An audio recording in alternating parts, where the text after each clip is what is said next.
तो गाइस कैसे हैं आप सब लोग। ब्रदर वू के एपिसोड 7 के साथ हाजिर हो। तो लास्ट एपिसोड के एंड पे हमने देखा था ब्रदर वू अपने सारे स्कूल के साथियों को अपने साथ लेकर विला की तरफ आ जाता है। जब वो लोग दरवाजे पर पहुंचते हैं तो गार्ड वहाँ पर हमारे ब्रदर वू को मास्टर वू कह रहा होता है, जिसकी वजह से वो सभी लोग के पास उनके काफी ज्यादा हैरान हो जाते हैं। उन्हें पता चल जाता है कि ये विला वाकई में इसी का है। तो गार्ड उन सभी को अंदर आने का कहता है तो वो उन सभी लोगों से कहता है चलो जल्दी से अंदर आ जाओ। मोटू ब्रदर वू से कहता है ब्रदर वू तुम तो वाकई में कमाल के निकले। इस तरह की बारिश के मौसम में इस तरह के एक बड़े से विला में लड़कियां बसाना तो बहुत ज्यादा आसान काम है। आज तो हम लोग किसी न किसी लड़की को बटा ही लेंगे। वो फू से कहता है बस करो बातें बंद करो, बारिश होने वाली है, चलो जल्दी से अंदर चलते हैं। वो सभी लोग बातें करते हुए अंदर की तरफ चलना स्टार्ट करते हैं और कहते हैं हम तो ऐसा सोचा भी नहीं था कि वूफू इतना अमीर निकलेगा कि उसके पास एक विला होगा। जबकि हमारे ब्रदर वू की पुरानी गर्लफ्रेंड ली मैंग वहीं पर खड़ी खड़ी सोच रही होती है जब मैं इस लड़के की गर्लफ्रेंड थी तब तो इसने कभी मुझे नहीं बताया कि इसके पास इतना बड़ा मेंशन है। तो हमेशा ये गरीब लड़का था, इसकी जेब में से 10 रुपए भी नहीं निकलते थे। अब अचानक से इसके पास इतना बड़ा मेंशन कहाँ से आ गया। बाकी के सभी बच्चे जब अंदर चले जाते हैं तो वूफू सबसे लास्ट पे होता है और उसके पीछे ली मैंग होती है। वूफू अपने गार्ड से कहता है जरा रुको। गार्ड उसे कहता है क्या हुआ सर, क्या कोई मसला है। वूफू से कहता है ये लड़की ये मेरे साथ नहीं है, ये मेरी दोस्त भी नहीं है, इसे अंदर मत आने देना। वो गार्ड कहता है ठीक है सर मैं इसको अंदर नहीं आने दूंगा। तो वहीं पर उसको रोक लेता है और कहता है मीसा आप अंदर नहीं आ सकती। और साथ ही वहाँ पर बारिश होना स्टार्ट हो जाती है। ली मैंग वहीं पर खड़ी खड़ी हमारे वूफू को गालियां देती रह जाती है और कहती है वूफू देखना इस बार तुम्हें नहीं छोड़ा जाएगा, तुमने मेरे साथ बिल्कुल भी अच्छा नहीं किया, अभी तो मुझे अपना पिछला हिसाब चुकता करना है, तुमने मेरे बॉयफ्रेंड के साथ अच्छा नहीं किया। थोड़ी देर के बाद उसका हाउटियान वहाँ पर आ जाता है। वो अपनी कार लेकर आता है और वो उसके साथ उसकी गाड़ी में बैठ जाती है और काफी गुस्से में होती है। वो टियान हाउ से कहती है टियान हाउ तो तुम्हें इसको जान से मारना होगा, इसने तो हद ही पार कर दिया। टियान हाउ से कहता है तुम्हें परेशान होने की जरूरत नहीं है, मैं भी पहले से बहुत ज्यादा गुस्से में हूँ। इसने मेरे चेहरे पर थप्पड़ मारा था, इसने ही फैमिली के यंग मास्टर के चेहरे पर थप्पड़ मारा है। बहुत ही जल्दी देखना इसके साथ क्या होने वाला है, बहुत ही जल्दी ये मरेगा। नेक्स्ट सीन मेंशन के अंदर का दिखाया जाता है तो सभी बच्चे मेंशन के अंदर चले जाते हैं। वो मेंशन को देखकर बहुत ज्यादा खुश हो रही होती है कि ये मेंशन अंदर से बहुत ज्यादा बड़ा और लग्जरियस लग रहा है। उनमें से कुछ तो वहीं पर सेल्फियां लेना स्टार्ट कर देते हैं। वहीं पर एक लड़के की नजर ऊपर वाली माले पर पड़ती है। वहाँ पर ऊपर बैल्कनी में सिस्टर जू किंग खड़ी होती है। वो लड़का कहता है ये तो 3rd ईयर की सीनियर स्टूडेंट है जो कि मार्शल आर्ट्स क्लब की प्रेसिडेंट भी है, ये तो जू किंग है, लगता है कि ये इसका मेंशन है, इसी वजह से ये यहाँ पर है। यहाँ पर इन लड़कियों में से कुछ लड़कियां ली मैंग की दोस्त भी होती हैं। उनमें से एक लड़की उसकी तरफ देखती है और कहती है हाँ ये तो वही है, ये तो 3rd ईयर की लड़की है। वो लड़की यहाँ पर कहती है अब मुझे समझ आया कि ये मेंशन किसका है, ये तो जू फैमिली वालों का मेंशन है और ये लड़का जो हमें यहाँ पर लेकर आया ये तो सिर्फ एक कचरा है। इनका नाम यूज करते हुए हम सभी को यहाँ पर किसी तरह ले आया है, जबकि इसकी मालकिन तो वहाँ पर ऊपर खड़ी सब कुछ देख रही है। मोटू आगे बढ़ता है ब्रदर वू से कहता है ब्रदर वू क्या तुमने इस लड़की को पटा लिया है, इसी वजह से ये मेंशन तुम्हें मिल गया है। वो फोन सभी लोगों से कहता है काफी ज्यादा देर हो चुकी है, तुम सभी को जाकर अपने अपने रूम में सोना चाहिए, जाओ जाकर अपने लिए खाली रूम्स को चूज कर लो। तो बुरी वाली लड़की वहीं पर खड़ी होती है। वो उन सभी लोगों से कहती है क्या तुम सभी लोग अभी भी इसकी बात मानने के बाद किसी रूम में जाकर सोने वाले हो, तुम्हें पता है ना कहीं ऐसा ना हो तुम लोग जाकर सो जाओ और आधी रात के वक्त घर का जो असली मालिक है वो तुम्हें उठाकर बाहर फेंक दे, इसलिए पहले सोच लो। तो सभी लोग जरा खुद इस बारे में सोच कर देखो, आज से पहले तुम सभी को इस बारे में पता है कि ये लड़का कितना ज्यादा गरीब है, इसके पास इतना बड़ा मेंशन कहाँ से आ सकता है। टियानफू में इस तरह का मेंशन खरीद पाना आसान बात नहीं है। अगर मैं गलत नहीं हूँ तो मुझे लगता है कि ये मेंशन जू फैमिली की किंग का है जो कि ऊपर खड़ी है। ब्रदर वू से कहता है हाँ तुमने बिल्कुल ठीक समझा, ये मेंशन जू फैमिली वालों का ही है। मोटू से कहता है ब्रदर इस बात का क्या मतलब है, तुमने तो कहा था ये तुम्हारा है। वो अपने पास से चाबी निकालता है और घुमाते हुए कहता है देखो जरा ये चाबी मेरे पास है, इसका मतलब अब ये मेंशन मेरा है, ये जू फैमिली का नहीं रहा। वो लड़की माने वूफू से कहती है तुमने कहा कि अब ये मेंशन तुम्हारा है लेकिन इसकी राइटफुल ओनर तो अभी भी यहीं पर ऊपर खड़ी है। तो मुझे लगता है कि पहले हमें यहाँ पर उससे इजाजत ले लेनी चाहिए कि हम लोग यहाँ पर रुक सकते हैं या नहीं, कहीं ऐसा ना हो कि तुम्हारे कहने पर हम लोग यहाँ पर रुक जाएं और रात के वक्त उठाकर हमें बाहर फेंक दिया जाए। वहाँ पर उस लड़की के साथ 2 लड़कियां भी होती हैं। वो सभी लोग कहती हैं ये तो हमारी सीनियर सिस्टर है क्योंकि ये 3rd ईयर में और हम लोग 1st ईयर में है। वो उसे कहती है सीनियर सिस्टर प्लीज हमें यहाँ पर रात रुकने के लिए जगह दे दो क्योंकि बाहर बारिश हो रही है, लोग यहाँ पर रुक सकती है। जबकि हमारा वूफू कहता है मैंने यहाँ पर तुम सभी लोगों के ऊपर तरस खाया और तुम सभी को यहाँ पर अंदर लेकर आ गया ताकि बाहर बारिश में तुम लोग भीग ना जाओ। लेकिन लगता है कि तुम सभी लोग यहाँ पर मेरी बात नहीं मानने वाले, हमारी वजह से यहाँ पर बाकी सभी लोगों का ज़हन भी खराब होता जा रहा है, इसलिए प्लीज यहाँ से चुपचाप बाहर चली जाओ। अपने दोस्त मोटू से कहता है मोटू जाओ जाकर इनको बाहर का रास्ता दिखा दो, जितने भी लोगों को यहाँ पर मेरे इस मेंशन के मालिक होने पर शक है या फिर जो यहाँ पर नहीं रहना चाहते उनको बाहर निकाल दो। मोटू लड़कियों से कहता है प्लीज बाहर चली जाओ, सामने दरवाजा है, हमें तंग मत करो। वो लड़की हमारे वूफू से कहती है तुम्हें किसने कह दिया कि तुम्हारे पास इस बात का हक है कि तुम हमें इस मेंशन से बाहर निकाल सको। हमारी सीनियर सिस्टर ने तो अभी तक कुछ भी नहीं कहा जो कि इस मेंशन की मालकिन है। जबकि किंग ऊपर खड़ी उन सभी की बातें सुन रही होती है। वो उनसे कहती है तुम सभी लोग यहाँ पर क्या बकवास बातें किए जा रहे हो। लड़की आगे से हंसते हुए से कहती है सीनियर प्लीज हमें यहाँ पर रुकने दो, हम लोग तो यहाँ पर तुम्हारी दोस्त हैं। तो किंग उन तीनों लड़कियों की तरफ देखती है और उन तीनों से कहती है चलो जल्दी से यहाँ से दफा हो जाओ। वो तीनों इस बात से बहुत ज्यादा हैरान हो जाती हैं और उसे कहती हैं सीनियर आपको गुस्सा होने की क्या जरूरत है, ये तो वूफू है जो हमें यहाँ पर लेकर आया था, हम अपनी मर्जी से यहाँ पर नहीं आए, इसलिए प्लीज अब यहाँ पर हमें रुकने दो। तो किंग उन लोगों से कहती है तो क्या तुम लोगों ने सुना नहीं, वूफू ने तुम लोगों को यहाँ से जाने का कहा है। अगर वो इस बड़े से जू मेंशन का मालिक है तो इसका मतलब यह है कि वही तुम्हें यहाँ से बाहर भेज सकता है। वो जिसको यहाँ पर रखना चाहता है वो उसी को रखेगा और जिसको बेचना चाहता है वो उसे यहाँ से जाना होगा, इसलिए चुपचाप यहाँ से चली जाओ। तो वो और भी ज्यादा हैरान हो जाती है और कहती है तो इस बात का क्या मतलब है, क्या वाकई में ये यू मेंशन वू का है। किंग उन सभी की तरफ घूर कर देखती है और उनसे कहती है तुम सभी लोग अभी तक कर क्या रही हो, तुम लोग गई नहीं, क्या तुम लोग चाहती हो कि मैं तुम्हें धक्के देकर बाहर निकालूं। वो लड़कियां कहती है ठीक है सीनियर सिस्टर हम यहाँ से जा रही है और वो तीनों वहाँ से बाहर निकल जाती हैं। इन तीनों को वहाँ से निकाल कर दरवाजा बंद कर दिया जाता है।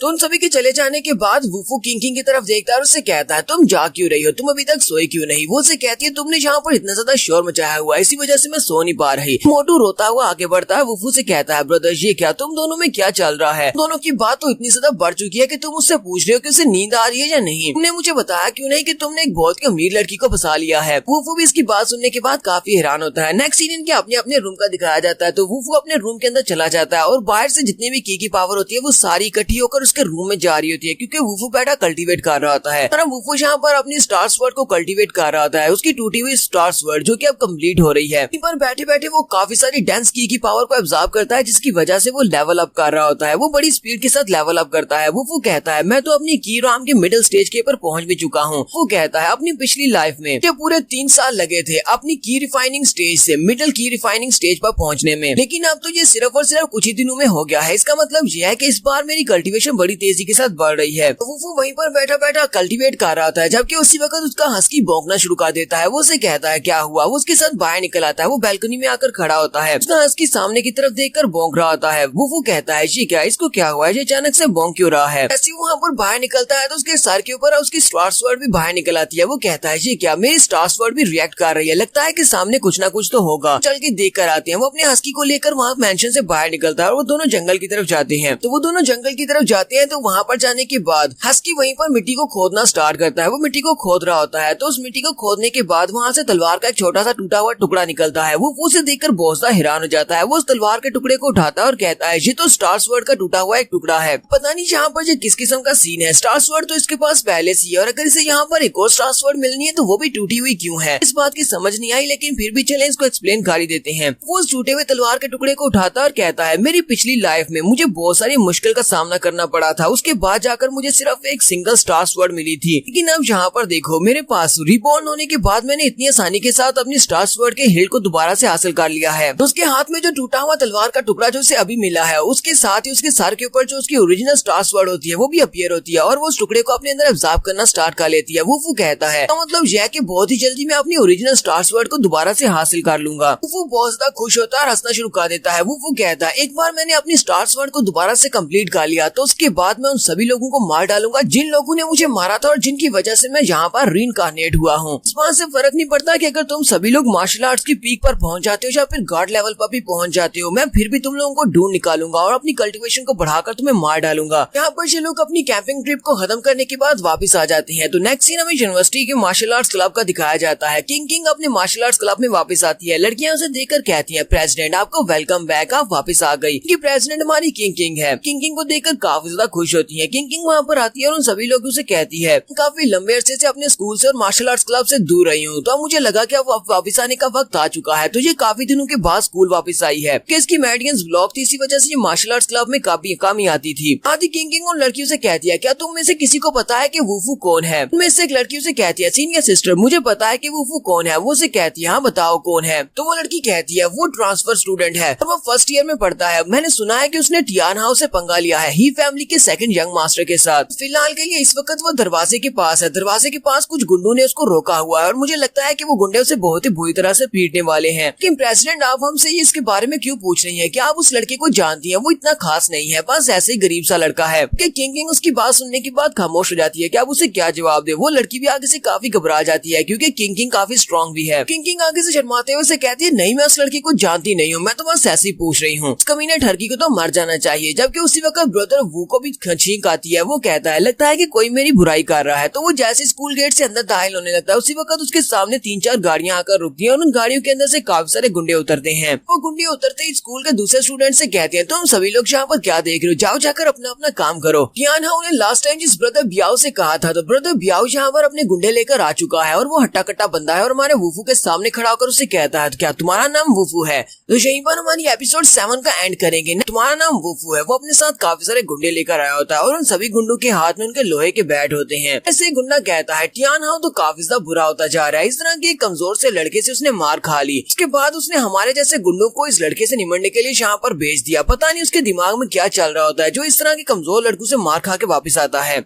तो वुफू उन सभी की बातों सुनने के बाद अपने डॉग को वहाँ पर नीचे उतारता है और उनसे कहता है तुम सभी लोग यहाँ पर मेरा टाइम जाया करवा रहे हो, इसलिए सभी लोग एक साथ मेरे ऊपर अटैक करो क्योंकि मुझे अभी अपनी क्लास लेने के लिए भी जाना है। तो उनमें से 2 लड़के बड़ी स्पीड से आगे बढ़ते हैं और अपने बैट्स को घुमाते हुए उसके ऊपर अटैक करते हैं और कहते हैं लड़के लोगों को देखकर भी तुम इतनी ज्यादा टफ एक्टिंग कर रही हो, क्या तुम्हें लगता है कि तुम कोई बहुत बड़े शाने हो। गुंडा जब अपने लोहे के बैट को घुमाते हुए हमारे वुफू पर अटैक करता है तो वुफू उसके अटैक को अवॉइड कर लेता है और उसके अटैक को अवॉइड करने के साथ ही वो नीचे से झुकते हुए उसके मुंह पर एक जबरदस्त किक मारता है। वो लड़का भी जल्दी से अपनी लोहे की बैट को सामने की तरफ करता है, लेकिन वुफू की किक इतनी ज्यादा पावरफुल होती है कि वो उसके लोहे के बैट के टुकड़े टुकड़े कर देता है, जिससे वो लड़का बहुत ज्यादा घबरा जाता है और उसके साथ वाला भी, क्योंकि वो अपने टूटे हुए लोहे के बैट को देख रहे होते हैं। तो वो उन लोगों से कहता है मुझे तो लगा था कि इस बार टियान हाउ कुछ ऐसे लोगों को भेजेगा जो लोग फाइट कर सकते हो, लेकिन तुम सभी लोग तो यहाँ पर बहुत ही कमजोर से नमूने निकले। जबकि बॉस ब्याओ कहता है जैसा कि मुझे लगा ही था, यहाँ पर वी फैमिली के सेकंड जंग मास्टर को इतनी बुरी तरह से पीटा है, कोई आम इंसान तो नहीं हो सकता, वो एक कल्टीवेटर होगा। इसी वजह से तुम्हें क्या लगा था कि हम लोग यहाँ पर सिर्फ ऐसे आम इंसानों को लेकर आए होंगे, मैं भी एक कल्टीवेटर हूँ। और साथ ही वो बड़ी स्पीड से 2 लड़के पीछे से निकलते हैं और हमारे वुफू को पकड़ लेते हैं। वो लड़कों ने वहाँ पर वुफू के बाजुओं और कंधों से उसको पकड़ा होता है और साथ ही वो बॉस ब्याओ से कहते हैं बॉस ब्याओ हमने इस लड़के को पकड़ लिया है, चलो जल्दी से आओ और इसको मारो। कि बॉस ब्याओ भी जल्दी से अपना बैट उठा लेता है और कहता है इस पूरी यूनिवर्सिटी के इर्द गिर्द जितना भी एरिया है यहाँ पर कोई भी ऐसा नहीं है जो कि मुझे ऑफेंड कर सके, कोई मेरे खिलाफ जाने की हिम्मत नहीं करता। उसी वक्त हस्की आगे बढ़ता है और आकर उसकी टांग के ऊपर काट लेता है। बॉस ब्याओ से किक मारते पीछे की तरफ फेंक देता और कहता है कमीने घटिया डॉग कहीं के, मैं तेरे बॉस को मारता हूँ और उसके बाद मैं तुझे भी मारूंगा। यहीं पर हमारी किंग को भी दिखाते हैं। किंग अपनी लड़कियों के साथ बैल्कनी के ऊपर खड़ी ये सब कुछ देख रही होती है। वो अपनी दोस्तों से कहती है एम्बुलेंस को कॉल कर दो। उसकी दोस्तों से कहती है हाँ बॉस आपने बिल्कुल ठीक कहा, लड़का बेचारा बहुत ज्यादा पुअर है, इसने टियान हाउ से पंगा लिया और अब इस बेचारे की यहाँ पर टांगे टूटने वाली है या फिर इसको बहुत ही बुरी तरह से पीटेंगे। इस लड़के के लिए इतना तो करना ही चाहिए, आप बहुत ज्यादा दयालु हैं, मैं इसके लिए कॉल कर देती हूँ, मैं एम्बुलेंस को बुला देती हूँ। किंग पीछे की तरफ मुड़ जाती है और उनसे कहती है बेवकूफों मैं यहाँ पर उन गुंडों के लिए एम्बुलेंस का कह रही हूँ, उन गुंडों के लिए एम्बुलेंस बुला दो। तो लड़कियां भी ये बात सुनने के बाद काफी हैरान हो जाती हैं और अपनी प्रेसिडेंट से कहती हैं प्रेसिडेंट लेकिन तुम ऐसा क्यों कह रही हो, वो गुंडे देखो उनके हाथ में लोहे के बैट है और वो कितने मोटे तगड़े हैं, और फिर तुम कह रही हो कि हम लोग एम्बुलेंस उन गुंडों के लिए बुला दे, जबकि हमें तो एम्बुलेंस उस कचरे के लिए बुलानी चाहिए। जबकि किंग उनकी बातें सुनने के बाद सोच रही होती है इन्हें तो पता ही नहीं है कि वो लड़का एक कचरा नहीं बल्कि एक जीनियस है। एक सीन फिर से फाइटिंग का दिखाया जाता है। दोनों लड़कों ने हमारे वुफू को मजबूती से पकड़ा होता है, लेकिन वुफू अपनी स्ट्रेंथ को इंक्रीज कर रहा होता है, उन दोनों को भी महसूस हो रहा होता है। वो लोग कहते हैं इसकी स्ट्रेंथ बढ़ती जा रही है, जबकि बॉस ब्याओ से कहता है अभी भी हमारे सामने एक्टिंग कर रही हो कि तुम बहुत ज्यादा टफ लड़के हो, लेकिन आज तुम यहाँ पर हमारे हाथ से नहीं बचने वाले। वुफू से कहता है पर ये बहुत ही बुरी बात है, तुम्हें किसने कह दिया कि मैं यहाँ पर नहीं बचने वाला, और वो अपने बाजू को झटकाता है तो वो दोनों लड़के पीछे की तरफ गिर जाते हैं। वुफू कहता है बहुत ज्यादा देर हो चुकी है, अब यहाँ से तुम बिना मार खाए वापस नहीं जाने वाले। जबकि बॉस ब्याओ भी अपने बैट को घुमाते हुए वुफू के ऊपर अटैक करता है। हमारा वुफू सामने की तरफ जंप करते हुए उसे किक मारता है, वो अपने बैट को सामने की तरफ करता है जिससे वुफू का पैर उसके बैट के ऊपर लगता है और उसका बैट भी वहीं पर बेंड हो जाता है और उसके चेहरे के ऊपर उसकी किक लगती है जिससे वो बॉस वहीं पर नीचे गिर जाता है।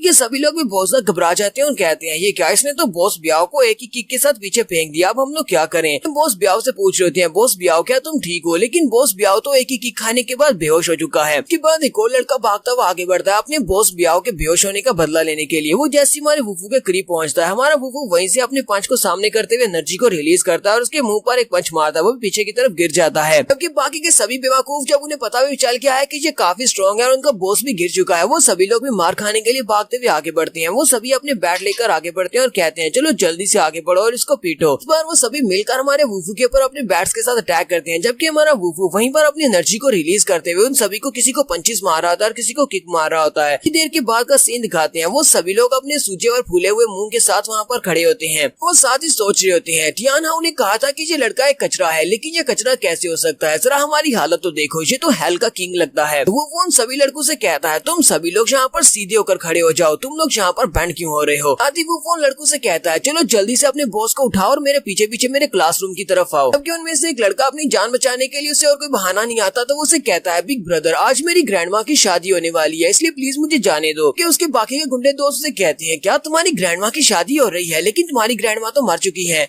वो फोन लोगों से कहता है अपनी बकवास बंद करो, अपने बॉस को उठाकर चुपचाप मेरे पीछे आ जाओ। और वो सभी लोग उसके पीछे आ जाते हैं। उसी वक्त मार्शल आर्ट्स क्लब के अंदर प्रेसिडेंट किंग के पास भी एक लड़की आती है और उसे कहती है प्रेसिडेंट जैसा कि तुमने कहा था लड़के वुफू ने उन सभी गैंगस्टर्स को हरा दिया है और उनका जो बॉस था कि सभी लड़के उनके बॉस को उठाकर वुफू के साथ उसकी क्लासरूम की तरफ जा रहे हैं। वो ही टियान हाउ से मिलने वाले हैं। कि हमारी किंग सोच रही होती है अब तो ही फैमिली वालों को इस बारे में दुआ करनी चाहिए कि उनका पहला बेटा यानी कि उनका यंग मास्टर ही गैंग जल्दी से जल्दी यूनाइट सिटी में वापस आ जाए, वरना उनकी फैमिली डिस्ट्रॉय हो जाएगी। नेक्स्ट सीन में क्लासरूम का दिखाया जाता है। टियान हाउ अपनी क्लास में बैठा होता है, जबकि उसी वक्त जूजुन भागता हुआ उसके पास आता है और उसे कहता है ब्रदर हाउ तुमने इस बार बहुत ही अच्छा काम किया है, मैंने सुना है कि तुमने बॉस ब्याओ को इस बार ऑर्डर्स दिए हैं, वो अपने गुंडे लेकर इस वक्त यूनिवर्सिटी गेट के ऊपर है। मुझे लगता है कि इस बार तो इसका किस्सा खत्म हो ही रहेगा। ली मैंग भी वहीं पर बैठी होती है। ली मैंग उसे कहती है ब्रदर टियान हाउ के साथ पंगा लेने के बाद वुफू को तो इस बारे में खुश होना चाहिए कि उसकी जान नहीं ली, वो अभी तक जिंदा है। टियान हाउ इस बारे में काफी ज्यादा कॉन्फिडेंट होता है। वो उन लोगों से कहता है आज के बाद पूरी की पूरी यूनिवर्सिटी में कोई भी वुफू नाम का लड़का नहीं होगा, वुफू का नाम इस यूनिवर्सिटी से मिटा दिया जाए क्योंकि उसे एक्सपेल कर दिया जाएगा इतनी ज्यादा मार खाने के बाद।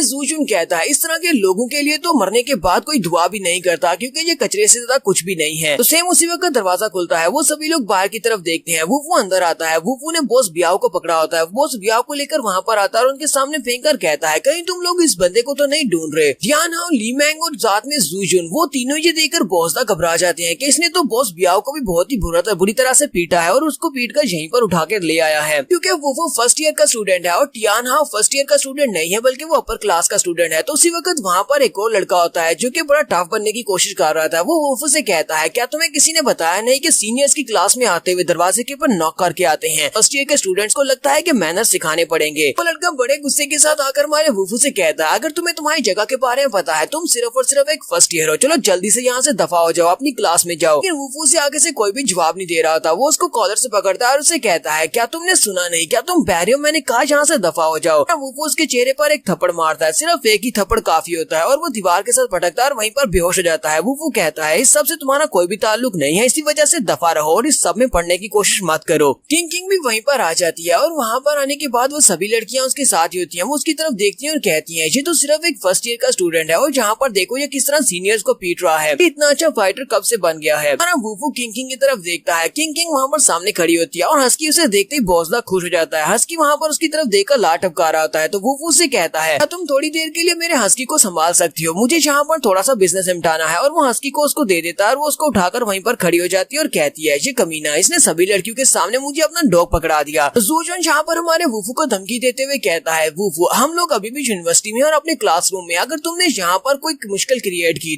तो फिर स्कूल मैनेजमेंट तुम्हें बिल्कुल भी नहीं छोड़ने वाली। तो वुफू उसकी बात सुनने के बाद थोड़ी देर के लिए रुक जाता है। जूजुन सोच रहा होता है लगता है कि स्कूल यूनिवर्सिटी की मैनेजमेंट का नाम लिया है इसी वजह से ये डर गया है, तो मुझे यहाँ पर इसको और डराना चाहिए। जूजुन उसे कहता है चलो अब जल्दी से यहाँ से दफा हो जाओ, इससे पहले कि मैं यहाँ पर गुस्सा नहीं कर रहा, अगर मैंने गुस्सा किया तो फिर मैं मैनेजमेंट टीम को जाकर बुला दूंगा और यूनिवर्सिटी के लोग तुम्हें यहाँ से निकाल देंगे। जबकि उसी वक्त एक दूसरा लड़का कुर्सी को उठाता और कहता है मुझे नहीं लगता कि हमें इसके साथ यहाँ पर बात करनी चाहिए, बात करने का वक्त तो गया, इसने हमारे एक सीनियर स्टूडेंट के ऊपर अटैक किया है। वो कुर्सी उठाता है और हमारे वुफू के ऊपर अटैक करने के लिए आगे बढ़ता है। जैसे वुफू को मारने लगता है वुफू वहीं पर से खड़े खड़े अपनी एनर्जी को रिलीज करता है और उसके हाथ में जो कुर्सी होती है वो उड़ती हुई पीछे वाली दीवार में जाकर अटक जाती है। वो सभी लोग बहुत ज्यादा घबरा जाते हैं, स्पेशली जूजुन, वो इतनी स्ट्रेंथ को देखकर काफी घबरा जाता है। साथ ही वो जूजुन से कहता है जूजुन अगर तुम मरना नहीं चाहते तो जल्दी से यहाँ से दफा हो जाओ, वरना अगली बारी तुम्हारी होगी, मैं कुर्सी की तरह तुम्हें भी इस दीवार में गाड़ दूंगा। जूजुन उसे कहता है तुम्हें जो कुछ भी यहाँ पर किया है उसकी कीमत तुम्हें चुकाना पड़ेगी और वो जल्दी से वहाँ से भाग जाता है। उसके भागने के बाद वो वो टियान हाओ की तरफ आगे बढ़ता है, जबकि ली मैंग टियान हाओ के सामने खड़ी हो जाती है और उसे कह दिया अब तुम यहाँ पर क्यों आ रहे हो, तुम क्या करने वाले हो। टियान हाओ यहाँ पर फिर से अपनी फैमिली बैकग्राउंड को यूज करते हुए हमारे वुफू को धमकी देने की कोशिश करता है। वो उसे कहता है तुम्हारे पास थोड़े बहुत स्किल्स क्या आ गए, तुम्हें लगता है कि तुम एक बहुत ही महान फाइटर हो और तुम यहाँ पर ही फैमिली को ऑफेंड कर सकते हो, पता नहीं है कि जुनहाई सिटी में हमारी ही फैमिली कितनी ज्यादा पावरफुल है। तो वो उसकी बात को पूरा भी नहीं सुनता और उसे कहता है तुम तो कुछ ज्यादा ही बोलते हो। वो वहीं पर खड़े खड़े अपने पाँव को सामने की तरफ करते हुए किक लगाता है, जिससे काफी सारी एनर्जी रिलीज होती है। एनर्जी रिलीज होती हुई सीधी जाकर उसको लगती है, जिससे वो उड़ता हुआ पीछे वाली दीवार के साथ जाकर पटकता है। उसके ऊपर अटैक करने के बाद वुफू से कहता है मैं तुम्हारा इंतजार करूंगा, अगली बार जब बदला लेने के लिए किसी को भेजो तो इस तरह के कचरे को मत भेजना, किसी मार्शल आर्टिस्ट को भेजना। इतना कहने के बाद वहाँ से बाहर आ जाता है, जबकि ली मैंग भागते हुए टियान हाओ के पास जाती है और उससे पूछ रही होती है क्या तुम ठीक हो, क्योंकि वो एक किक खाने के बाद बेहोश हो चुका होता है। बाहर आने के बाद किंग हमारे ब्रदर वू को इस बारे में बताती है। वो उसे कहती है ही फैमिली का ये लड़का जो कि सेकंड यंग मास्टर है, ये इतना पावरफुल नहीं है और इसकी कल्टीवेशन बहुत ज्यादा कम है, जबकि इसका बड़ा भाई जिसका नाम ही गैंग है वाकई में बहुत ज्यादा पावरफुल है और जितनी कल्टीवेशन तुम्हारे पास है तुम इतनी कल्टीवेशन के साथ उस लड़के से जीत नहीं पाओगे, इसलिए मुझे लगता है कि तुमने अपने आप को बहुत बड़ी मुश्किल में डाल लिया है। जबकि ब्रदर वू से कहता है ये अभी तक सर्टेन नहीं है कि यहाँ पर किसने किसको मुश्किल में डाला है, ये तो वक्त ही बताएगा कि कौन मुश्किल में है। यहीं पर हम लोग अपनी एपिसोड 8 का एंड करता है और जाकर हीटियन को भी एक किक मार देता है, जिससे वो काफी जख्मी होता है। तो इस एपिसोड की शुरुआत में हॉस्पिटल का सीन दिखाया जाता है। वो हॉस्पिटल के बेड के ऊपर पड़ा होता है, उसका बाजू भी टूट चुका होता है। डैड उसके पास खड़े होते हैं। वो अपने डैड से कहता है डैड उसने मेरी बहुत ज्यादा इंसल्ट कर दिया, आपकी ही फैमिली के सेकंड यंग मास्टर के साथ इतना बुरा हुआ है, मैं उस लड़के को जिंदा नहीं देखना चाहता। उसके डैड उसे कहते हैं तुम्हारे बड़े भाई ही गैंग को इस बारे में पता चल चुका है और वो बहुत ही जल्दी वापस आने वाला है, 3 दिन में वो यहाँ पर वापस आ जाएगा और उसके बाद इस लड़के का यहाँ पर आखिरी दिन होगा, इसलिए तुम्हें ज्यादा परेशान होने की जरूरत नहीं है। तुम्हें पता है कि तुम मेरी ही फैमिली के बेटे हो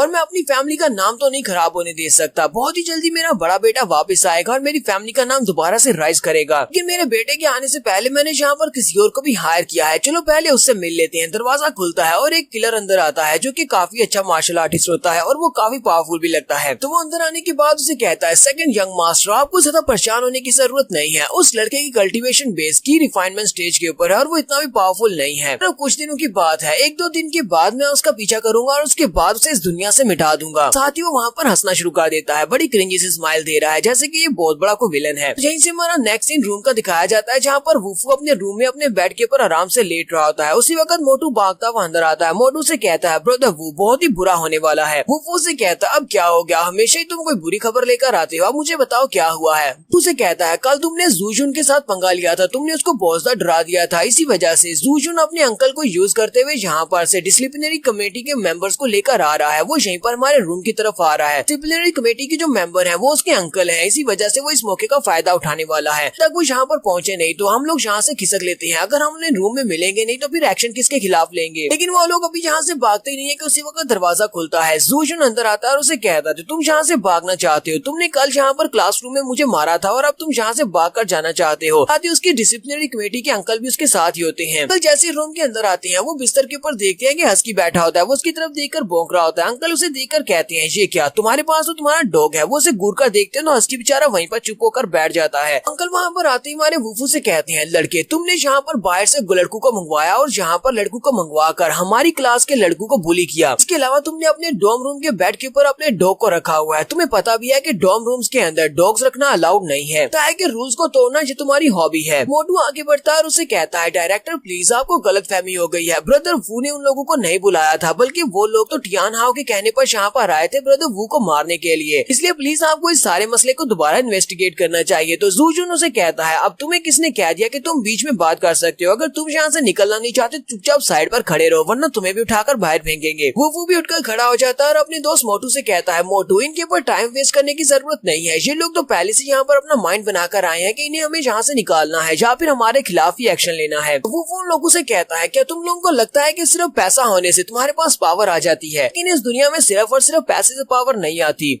जूजुन और उसके साथ उसके अंकल दोनों ही सामने खड़े उसकी तरफ देख रही होती हैं कि अब ये यहाँ पर क्या करने वाला है। तो वो अपने हाथ के अंदर अपनी पावर्स को रिलीज करता है। मोटू चिल्लाकर उसे कहता है ब्रदर वो प्लीज ऐसा मत करना, ये हमारी यूनिवर्सिटी की डिसिप्लिनरी कमेटी के मेंबर हैं, इसकी वजह से अगर तुमने अटैक किया तो तुम्हें सजा मिलेगी। लेकिन हमारा वुफू उसकी बात नहीं सुनता और अपने पंच में अपनी पावर को रिलीज करने के बाद उन दोनों के मुंह के करीब अपने पंच को करता है, जिससे काफी ज्यादा प्रेशर निकलता है। इतना ज्यादा प्रेशर निकलता है कि अंकल बेचारे की तो विग भी उड़ जाती है और वो नीचे से टकला निकल आता है। वो उन दोनों को अपनी पावर दिखाने के बाद उनसे कहता है यहाँ से दफा हो जाओ, इससे पहले कि मैं तुम्हारे पर अटैक करूँ। जबकि जूजुन यहाँ पर हमारे वूफू से कहता है वूफू बस भी करो, यहाँ पर इस बात को एक्सेप्ट कर लो कि तुम ही बाहर से लड़के लेकर आए थे। अपने अंकल के सामने तुम इस तरह झूठ नहीं बोल सकते। कि हमारा वूफू उसको गले से पकड़ लेता है और कहता है लगता है कि तुम इस तरह बात नहीं सुनने वाले, जबकि तुम यहाँ पर झूठ बोल रहे हो और ऊपर से मुझे कह रहे हो कि मुझे इस बात को एक्सेप्ट कर लेना चाहिए। तो जैसे ब्रदर वो वहाँ पर उस लड़के को गले से पकड़ता है, उसका अंकल जल्दी से भागता है, बाहर जाता है, अपनी विग उठाता है और वूफू से कहता है लड़के तुमने मेरे सामने मेरे बांचों को पकड़ा है, अब देखो मैं तुम्हारा क्या करता हूँ। मैं जाकर स्कूल के एडमिनिस्ट्रेशन टीम के साथ इस बारे में बात करूंगा और तुम्हें सजा मिलेगी। बड़ी स्पीड से वो वहाँ से भाग जाता है, जबकि जूजुन चिल्लाकर उसे कह रहा होता है अंकल तुम कहाँ पर जा रहे हो, मुझे भी अपने साथ लेकर जाओ। नेक्स्ट सीन अगले दिन सुबह सुबह का दिखाया जाता है। ये लोग अपने क्लासरूम में बैठे होते हैं। मोटू वूफू से कहता है ब्रदर वो तुम्हें नहीं लगता कि तुमने कल कुछ ज्यादा ही एक्शन ले लिया था? मैं तुम्हें बताया भी था कि वो डिसिप्लिनरी कमेटी के मेंबर हैं, आज देखना कुछ ना कुछ बुरा जरूर होगा।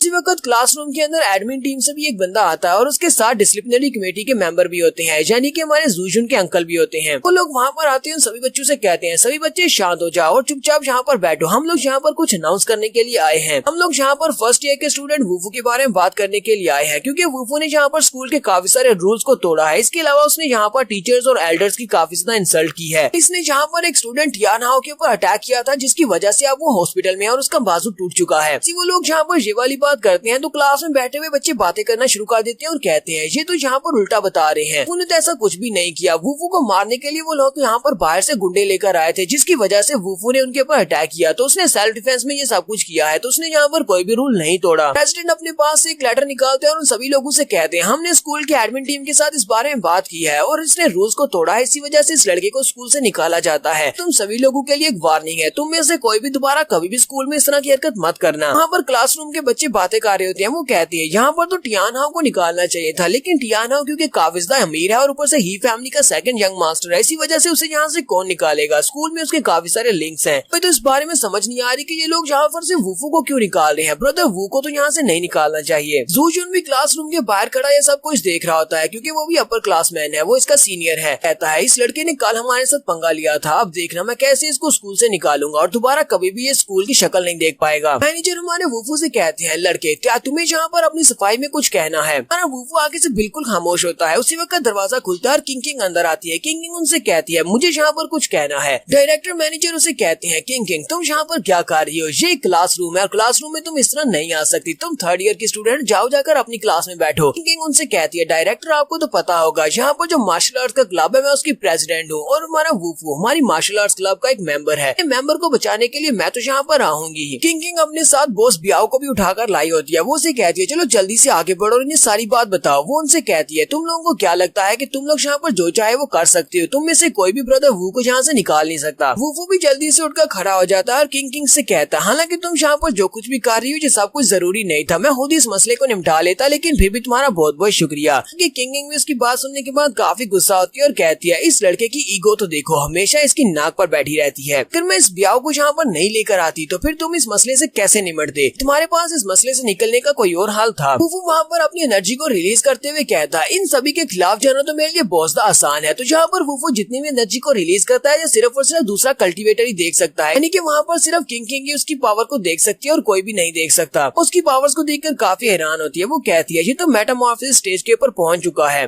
कि ये की स्टेज के मिडिल राउंड पर पहुंच चुका है। तो डायरेक्टर वूफू से कहते हैं लड़के हमने तुम्हें यहाँ से निकाल दिया हुआ है, तुम इस स्कूल का भी हिस्सा नहीं हो, चलो जल्दी से यहाँ से निकल जाओ, अगर तुम फिर भी यहाँ पर ट्रबल काज करोगे तो मैं पुलिस को कॉल करूंगा। जूजुन भी अंदर आ जाता है और वूफू से कहता है तुमने यहाँ पर जो कुछ भी कहा है उसको साबित करने के लिए तुम्हारे पास कोई भी सबूत नहीं है, इसलिए चुपचाप यहाँ से दफा हो जाओ, स्कूल से निकाल दिया गया है। वो सोच रहा होता है अगर जू फैमिली की ये लड़की यहाँ पर हमारे मैनेजर के ऊपर थोड़ा सा प्रेशर डालती है तो मैनेजर को इसकी बात मानना पड़ेगी, क्योंकि जू फैमिली टियान हाओ की ही फैमिली की तरह यहाँ की एक बहुत ही बड़ी फैमिली और पावरफुल फैमिली है। कुछ आगे बढ़ता है हमारे वूफू के कान में जाकर उसे कहता है अगर तुम यहाँ पर किसी को ब्लेम करना चाहते हो तो अपने आप को ब्लेम करो, क्योंकि तुम्हारी किस्मत बहुत ज्यादा बुरी है जो तुम एक बहुत ही गरीब से घर में पैदा हुए, तुम्हारी बैकग्राउंड बहुत ज्यादा कमजोर है और इतनी कमजोर बैकग्राउंड होने के बावजूद तुम यहाँ पर शो ऑफ करने की कोशिश कर रहे हो, अब जाओ जाकर दफा हो जाओ, जा कहीं पर मरो। वूफू मैनेजर से कहता है मुझे लगता है कि यहाँ पर आपको कोई बहुत बड़ी गलतफहमी हुई है। फिर साथ ही वो कहता है देखते हैं कि ये गलतफहमी किस तरह दूर होने वाली है। वो अपनी उंगली के अंदर अपनी पावर को रिलीज करता है और वहीं पर खड़े खड़े अपनी पावर्स को रिलीज करते हुए दोनों उंगलियों को उनके माथे की तरफ कर देता है। जैसे वो अपनी पावर्स को उसके माथे के अंदर इंसर्ट करता है तो जूजू को वहाँ पर एक झटका लगता है जूजुन को, जिससे वो वहीं पर दर्द के मारे चिल्लाना शुरू कर देता है, अपना सर पकड़ता है और वहाँ पर चिल्ला रहा होता है। जबकि उसके अंकल उसे कहते हैं बेटा तुम्हें क्या हुआ, तुम्हें क्या हो रहा है। बाकी के सभी बच्चे भी काफी ज्यादा घबरा जाते हैं और कहते हैं इसको हुआ क्या, ये अचानक से इस तरह चिल्ला क्या क्यों रहा है, इसको अचानक से क्या हो गया है। जो चिल्लाकर वुफू से कहते हैं लड़के जो तुमने इसके साथ क्या किया है, तुम यहाँ पर मेरी मौजूदगी में ये सब कुछ कर रहे हो और फिर तुम कहते हो कि मैं तुम्हें यहाँ से ना निकालूं। इस जूजुन भी उसी की तरफ इशारा करते हुए कहता अंकल मुझे लगता है किसी ने मेरे साथ ये सब कुछ किया है, इसलिए आपको इसको यहाँ से निकालना चाहिए। वुफू उनसे कहता है क्या तुम लोगों के पास इस बात का कोई सबूत है कि मैंने इसके साथ ये सब कुछ किया है, क्या तुम में से किसी ने यहाँ पर मुझे ऐसा करते हुए देखा है। किंग भी इस बात से काफी ज्यादा हैरान होती है और कहती है ये तो स्पिरिचुअल एनर्जी को रिलीज कर सकता है और उसके बाद किसी दूसरे को इस तरह दर्द भी दे सकता है। जूजुन वहीं पर ग्राउंड के ऊपर गिर जाता है और दर्द के मारे चिल्ला रहा होता है। उसे जब बहुत ज्यादा दर्द होता है वो वुफू से कहता है ब्रदर वू प्लीज मुझे माफ कर दो, मैं गलत था। कि हमारा वुफू से कहता है तुम्हारे जैसे लड़के को मुझे ब्रदर कहने का हक नहीं है और ना ही तुम मेरा नाम पुकार सकते हो, ताकि तुम्हें मुझे क्या कहना है। तो वो उसकी बात सुनने के बाद से कहता है फादर प्लीज मुझे माफ कर दो, ये दर्द तो बहुत ज्यादा दर्दनाक है, प्लीज मुझे छोड़ दो, मुझे जाने दो, मैं तुम्हारे साथ दोबारा पंगा नहीं लूंगा। तो ब्रदर वू से कहता है तो तुम्हें यहाँ पर सभी को इस बारे में सच बताना होगा कि यहाँ पर क्या हुआ था और तुम मेरे ऊपर कौन से इल्जाम लगा रहे हो। जूजुन उसकी बात सुनने के बाद से कहता है ठीक है मैं सभी को बताता हूँ। वो उनसे कहता है सब कुछ हीट यान हाउ ने किया है। हीट यान हाउ ने ब्रदर वू का रास्ता रोका था और उसने ब्याओ को हायर किया था अपने गुंडों के साथ इसको पिटवाने के लिए। यहाँ पर हमारे ब्रदर वू ने अपनी सच्चाई को साबित कर दिया है। हमारी नेक्स्ट एपिसोड काफी इंटरेस्टिंग होगी क्योंकि उस नेक्स्ट एपिसोड में वो किलर भी जहाँ पर आएगा हमारे वुफू को मारने के लिए और उसके बाद ही फैमिली का फर्स्ट जंग मास्टर ही गैंग भी वापस आने वाला है और उसके बाद हमारी मार्शल आर्ट्स की जर्नी स्टार्ट होगी। एपिसोड की एक्सप्लेनेशन अच्छी लगी हो तो कमेंट करके जरूर बताइएगा। चैनल को सब्सक्राइब कर दे, वीडियो को लाइक और शेयर कर दें। शुक्रिया।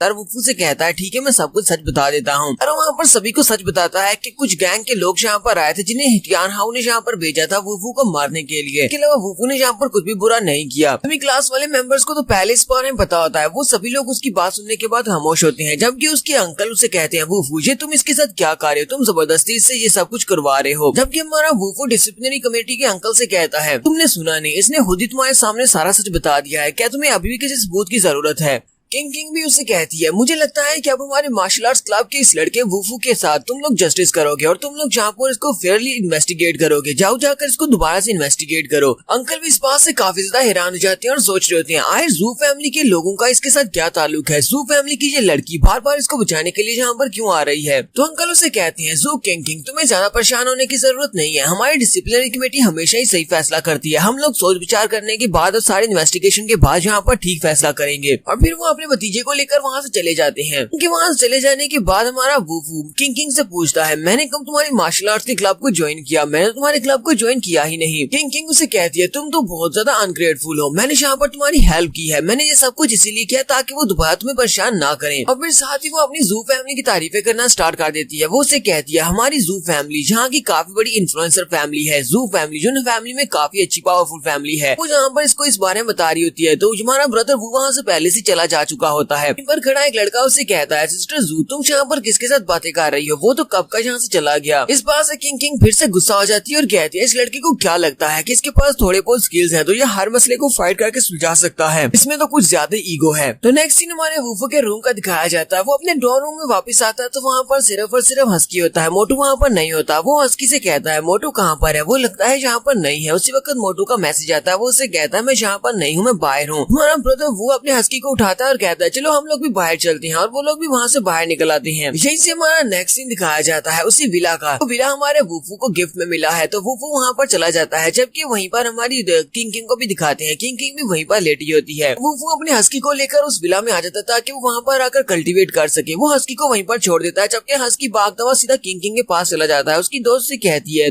जू किंग ये प्यारा सा डॉगी किसका है, तो वो भागता हुआ सीधा किंग के पास जाता है। किंग कहती है अगर ये डॉगी यहाँ पर है तो इसका मतलब ये है कि वुफू भी यहाँ पर आया होगा, आज तो मैं इस ठरकी को पकड़ कर ही रहूंगी। जबकि हमारा वुफू उसी वक्त उस घर के अंदर दाखिल होता है। जैसे वो मेंशन के अंदर दाखिल होता है उसी वक्त वो किलर भी वहाँ पर आ जाता है। वो किलर अपने पास से 3-4 ब्लेड्स निकालता है और उन ब्लेड्स को उसकी तरफ फेंक देता है। हमारा वुफू वहाँ पर खड़ा अपनी हस्की को ढूंढ रहा होता है। जैसे उसे पता चलता है कि साइड के ऊपर से किसी ने उसके ऊपर ब्लेड्स फेंके हैं, वो जल्दी से उन तीनों ब्लेड्स को अवॉइड करता है और वो सारे ब्लेड सामने जाकर दीवार में दंस जाते हैं। वो उसकी तरफ देखता है और उसे कहता है तुम कौन हो, जबकि वो किलर उसे कहता है तुम्हारे पास तो काफी सारे स्किल्स हैं, इसी वजह से तुमने ही फैमिली के साथ पंगा लिया है। लेकिन अफसोस की बात तो ये है कि तुम्हारे पास स्किल्स होने के बावजूद भी अब तुम मरने वाले हो क्योंकि तुम्हारा सामना मेरे साथ हो गया है। तो ब्रदर वो भी उसकी तरफ देखकर काफी हैरान होता है क्योंकि वो वहाँ पर स्पिरिचुअल एनर्जी को रिलीज कर रहा होता है और साथ ही वो फिर से अपने पास से अपने नाइफ निकालता है और नाइफ्स को वो के ऊपर फिर से फेंक देता है। तुम्हारा वो भी सामने की तरफ से उसके अटैक्स को अवॉइड कर लेता है क्योंकि वो भी अपनी स्पिरिचुअल एनर्जी को रिलीज करता है और अपनी एनर्जी के साथ ही उसके अटैक्स को ब्लॉक करता है। जैसे ही वो उसके अटैक्स को वहाँ पर ब्लॉक करता है उसी वक्त वो किलर बड़ी स्पीड से वहाँ पर पहुंच जाता है, नीचे की तरफ से झुकते हुए फिर से अपने एक ब्लेड के साथ हमारे वुफू के ऊपर अटैक करता है। वो सिर्फ अपने हाथ के साथ ही अपने हाथ के ऊपर स्पिरिचुअल एनर्जी को एक्टिवेट करते हुए उसके अटैक को वहाँ पर ब्लॉक करता है, लेकिन इस बार क्योंकि उसने ब्लेड अपने हाथ में पकड़ा हुआ है इसी वजह से उस ब्लेड का प्रेशर ज्यादा होता है जिसकी वजह से वुफू पीछे की तरफ हट जाता है। पीछे हटने के बाद वो किलर सोच रहा होता है इस लड़के ने अपने खाली हाथों के साथ ही यहाँ पर मेरे ब्लेड को ब्लॉक कर लिया, इसका मतलब इस लड़के के पास काफी सारे स्किल्स है, जी काफी अच्छा मार्शल आर्टिस्ट है। जबकि हमारा वुफू सोच रहा होता है जब से मैं यहाँ पर इस दुनिया में रीबॉर्न हुआ हूँ तब से ये पहला ओपोनेंट है, इतना टफ ओपोनेंट जिसके साथ मैं फाइट कर रहा हूँ, इसलिए मुझे लगता है कि मुझे पहले इसके साथ खेलना चाहिए और उसके बाद इसको खत्म करूंगा।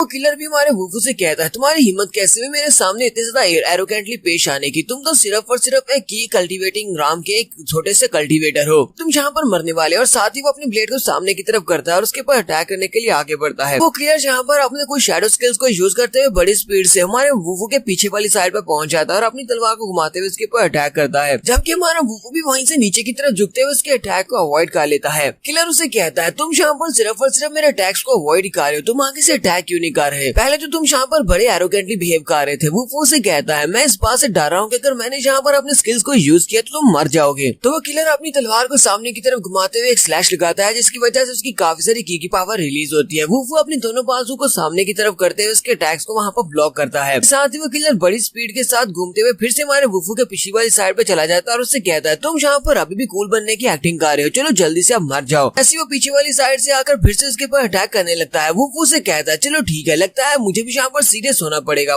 मैं तो सोच रहा था पहले थोड़ी देर तुम्हारे साथ खेल लेते हैं। जैसे वुफू पीछे की तरफ मुड़ता है और उसे घूर कर देखता है उस किलर को भी महसूस हो जाता है कि अपनी पावर्स को हाइड कर रहा है। वुफू जल्दी से वहाँ पर अपनी एनर्जी को रिलीज करते हुए उसके ऊपर एक स्लैश लगाता है। वो किलर भी उसके अटैक को अवॉइड कर लेता है, लेकिन वो कहता है ऐसा कैसे हो सकता है, ये तो यहाँ पर अपनी मार्शल स्पिरिट को शेप दे सकता है, इसने यहाँ पर एक तलवार बना ली वो भी अपनी मार्शल स्पिरिट के साथ। की कल्टीवेटिंग राम का छोटा सा कल्टीवेटर ऐसा कैसे कर सकता है। अपने पीछे वाले पिलर के ऊपर जब देखता है कि उसकी स्ट्राइक ने वहाँ पर एक काफी बड़ा गड़ा बना दिया होता है, यानी कि अगर वो स्ट्राइक उसकी बॉडी से टच होती तो उसकी बॉडी के तो टुकड़े टुकड़े हो जाते हैं। वो किलर भी यहाँ पर रुक जाता है और उससे कहता है मुझे बताओ कि तुम हो कौन। वो से कहता है तुम इस लायक नहीं हो कि मैं तुम्हें इस बारे में बताऊं कि मैं कौन हूँ। किंग भी वहीं पर आ जाती है और ये सारी फाइट को देख रही होती है। किंग कहती है इस लड़की के पास की कल्टीवेशन की मिडिल राम की पावर्स है, जबकि इसका सामना जिस बंदे के साथ हुआ है वो एक अपर राम का कल्टीवेटर है, यानी कि इससे ज्यादा स्ट्रॉन्ग है, फिर भी ये इसके सामने कितनी आसानी से टिक पा रहा है। किंग जैसी वहाँ पर आकर खड़ी होती है उसी वक्त किलर की नजर किंग पर पड़ती है और वो बड़ी स्पीड से आगे बढ़ता है और जाकर अपने नाइफ को किंग के गले पर रख लेता है। वुफू भी इस बात से काफी हैरान होता है। तो वो किलर वुफू से कहता है चलो जल्दी से अब चुपचाप मेरे सामने आओ और आकर मर जाओ वरना मैं तुम्हारी गर्लफ्रेंड को मार डालूंगा। ऐसा मैं कहता हूँ बिल्कुल वैसे ही करना वरना मैं अपनी नाइफ को उसके गर्दन में दंसा दूंगा।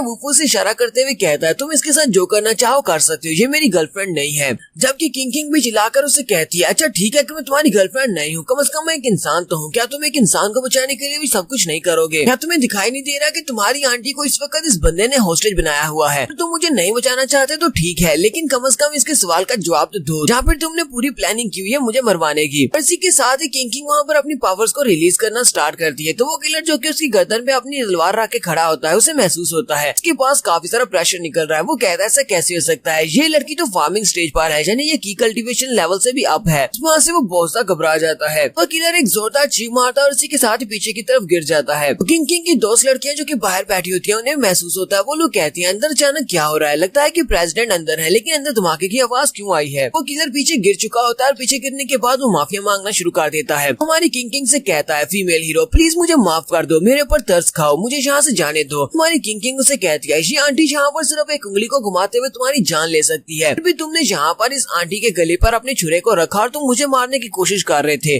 कि तुम्हें मरने की बहुत ज्यादा जल्दी है, क्योंकि वो बंदा एक प्रोफेशनल किलर है, इसी वजह से उसके पास अभी भी काफी सारी ट्रिक्स होती है। वो पीछे गिरने के बाद ही अपने मुंह के अंदर से एक नीडल को निकालता है और उसे किंग की तरफ थूक देता है। नीडल उड़ती हुई सीधी किंग की गर्दन में जाकर लगती है, जिससे किंग वहीं पर नीचे गिर जाती है। उसके गिरने के फौरन साथ ही वुफू बड़ी स्पीड से भागता हुआ आगे बढ़ता है और जाकर उस किलर को एक किक मारता है वो किक कितनी पावरफुल होती है कि वो किलर पीछे वाली दीवार में जाकर टकराता है और वहीं पर जाकर गिरकर उसके मुंह से ब्लड निकलना शुरू हो जाता है, लेकिन वो अभी तक जिंदा होता है। वो वुफू से कहता है रुको रुको, तुम मेरे साथ ऐसा नहीं कर सकते। अगर तुमने मुझे मार दिया तो तुम इस लड़की को कभी भी नहीं बचा पाओगे, क्योंकि मेरे पास इस पॉइजन का तोड़ है। तुम्हें इस लड़की को बचाना है, इसकी बॉडी से पॉइजन को निकालना है, तो फिर तुम्हें मुझे जिंदा रखना होगा। तुम्हारा ब्रदर वो किंग की तरफ देखता है तो अपनी गर्दन पर हाथ रख के वहाँ पर काफी ज्यादा मुश्किल में होती है, उससे दर्द हो रही होती है कि उस नीडल का पॉइजन उसकी बॉडी के अंदर फैल रहा होता है। तो वो उसकी तरफ देखता है, फिर अपने पास से अपनी की पावर को यूज करते हुए अपनी टूटी हुई तलवार को बाहर निकालता है और अपनी तलवार को घुमाते हुए उस किलर का गला काट देता है। वो उस किलर को वहीं पर मार देता है। उस किलर को मारने के बाद वो वापस से किंग के पास आ जाता है। किंग उसे कहती है वो मैं मरना नहीं चाहती, प्लीज मुझे बचा लो। तो वहीं पर बेहोश हो रही होती है और उसकी गर्दन का कलर भी नीला पड़ जाता है। वो उसे कहता है तुम नहीं मरोगी, जब तक मैं यहाँ पर हूँ तुम्हें कुछ भी नहीं होगा। आगे बढ़ता है और उसकी गर्दन के अंदर से उस नीडल को बाहर निकालता है। फिर साथ ही वो कहता है अभी भी इसकी गर्दन के अंदर काफी सारा पॉइजन है, मुझे इसकी बॉडी के अंदर से पॉइजन को निकालना होगा। तो हमारा वुफू वहीं पर एक लंबी सांस लेता है और उसके बाद आगे बढ़ता है और उसकी गर्दन के ऊपर जहाँ पर वो नीडल लगी थी वहाँ से ब्लड को पीना स्टार्ट करता है, ताकि वो ब्लड को पीकर यानी कि वहाँ से